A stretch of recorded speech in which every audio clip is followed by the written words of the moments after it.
Hello, hello, hello. আসসালামু আলাইকুম। সন্ধ্যায় কি খাবো বলতে, বলতে বানিয়ে ফেললাম একটা ঝাঁকানাকা নাস্তা। আর সন্ধ্যায় সন্ধ্যার নাস্তা না খেলে ভালোই লাগে না। তো নাস্তার জন্য আমি এখানে নিয়ে নিয়েছি সুজি আধা কাপ আর ৩ চামচ নিয়ে নিয়েছি গুঁড়া দুধ। সুজিটাই হচ্ছে আমার মেইন উপকরণ। তারপর আমি নিয়ে নিচ্ছি একটা পাতিল আর এই পাতিলে এখন দিয়ে দিব ফুটানো পানি।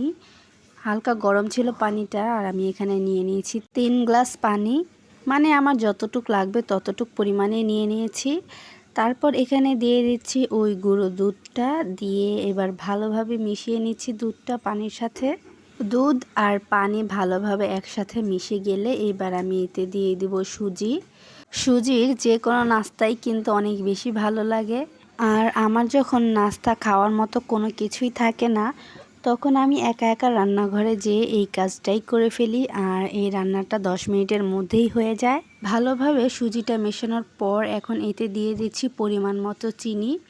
আমার যতটুকু মিষ্টি পছন্দ আমি ততটুক পরিমাণেই চিনি দিয়েছি। এবার ভালোভাবে একটু রান্না করে নিব অল্প আঁচে। চুলার আঁচ বেশি বাড়ালে নিচে দিয়ে লেগে যেতে পারে, তার জন্য অল্প আঁচেই রেখে নাড়তে নাড়তে এটাকে রান্না করতে হবে। তো সুজিটা আস্তে আস্তে হতে থাক আর আমি এখানে পাশের চুলায় বসিয়ে দিয়েছি একটা তাওয়া। আর এই তাওয়াতে এখন আমি রুটি ভেজে নেব।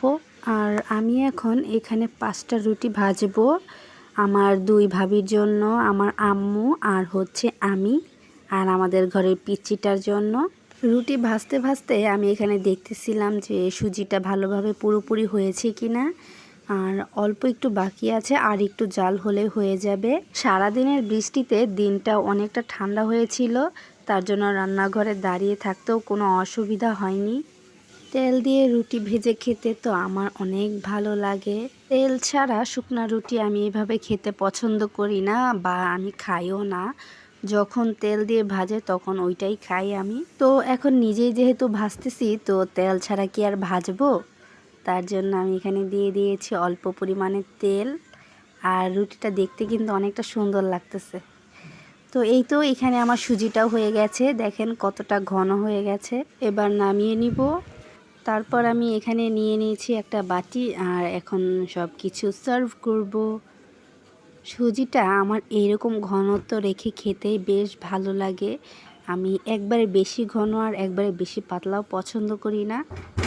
এই নাস্তাটা সবাই একবার হলেও ট্রাই করে দেখতে পারেন, অনেক বেশি ভালো লাগবে। আল্লাহ হাফেজ।